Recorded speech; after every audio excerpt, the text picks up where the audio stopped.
Hi மக்களே, எல்லாருக்கும் வணக்கம். எல்லோரும் எப்படி இருக்கீங்க? நல்லா இருக்கீங்களா?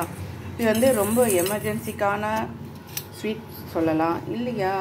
நம்ம சட்டுன்னு யாராவது கெஸ்ட் வராங்க, ஈஸியாக பண்ணணும் அப்படின்னாலும் இந்த ஸ்வீட்டை சொல்லலாம். இது வந்து 1 கப்பு கடலை மாவு, 1 கப்பு முந்திரியை பவுடராக பண்ணிக்கோங்க. வறுக்கலாம் வேண்டாம், அப்படியே பவுடர் பண்ணிக்கோங்க.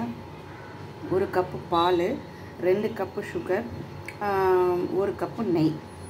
அதாவது கடலை மாவு, நெய், பால், சுகர், முந்திரி பருப்பு. இல்லை சுகர் மட்டும் 2 கப், மற்றதெல்லாம் 1 கப்பு. இது எல்லாமே என்ன பண்ணணும், ஒரு பாத்திரத்தில் கொட்டி அப்படியே மிக்ஸ் பண்ணிவிடுங்க. சர்க்கரை நல்லா கரைஞ்ச அப்புறமா எடுத்து அடுப்பில் வைங்க. சிம்மிலேயே வச்சு கிளறிக்கிட்டே இருங்க. கிளற கொஞ்சம் திக்காகும் போது ஓரத்துலலாம் அந்த சுகர் இருக்கு இல்லையா, அது லைட்டாக ஓரத்தில் படிய ஆரம்பிக்கும். கொஞ்சம் திக்கானதுமே அப்போ ஆஃப் பண்ணிவிட்டு சிம்மிலேயே வச்சு பண்ணணும். கிட்டத்தட்ட ஒரு 40 மினிட்ஸ் கிட்ட ஆகுது. கீழே இறக்கி வச்சுட்டு ஆஃப் பண்ணிவிட்டு கீழே இறக்கி வச்சு அப்பவும் கொஞ்சம் நேரம் கிண்டிகிட்டு இருங்க.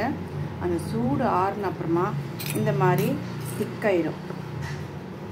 இது 2 கப்பு சுகர் போடணும், 1 கப்பு முந்திரி பருப்பு பவுடர் போடணும், 1 கப்பு கடலை மாவு, 1 கப்பு நெய், 1 கப்பு பால். இவ்வளவுதான். இது ரொம்ப சூப்பராக இருக்கும். இது திருநெல்வேலி திருப்பாகம். இந்த ஸ்வீட்டு பேர் திருப்பாகம். திருன்றனாலே லக்ஷ்மி. ஸோ வெள்ளிக்கிழமையில் நம்ம எதாவது ஸ்வீட் பண்ணோன்னா இந்த ஸ்வீட் பண்ணலாம்.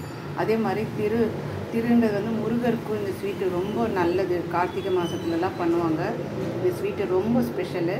அதனால் பெருமாளுக்கும் பண்ணலாம், சிவனுக்கும் பண்ணலாம், அம்பாளுக்கும் பண்ணலாம், ஓகே, லக்ஷ்மிக்கும் பண்ணலாம். இது ஜென்ரலாக பண்ணுற ஸ்வீட். இதில் பால், தயிர், இதில் நீங்கள் ஃப்ளேவர் இன்னும் கொஞ்சம் ஆட் பண்ணால் குங்குமப்பூ ஆட் பண்ணிக்கோங்க. ரொம்ப சூப்பராக இருக்கும். டேஸ்ட்டு, கலர் எல்லாருக்கும். நான் குங்குமப்பூ வீட்டில் இல்லை, ஸோ அதனால் நான் போடலை. லைக் பண்ணவும், சப்ஸ்கிரைப் பண்ணவும் மறக்காதீங்க வியூவர்ஸ். தேங்க்யூ, பாய்.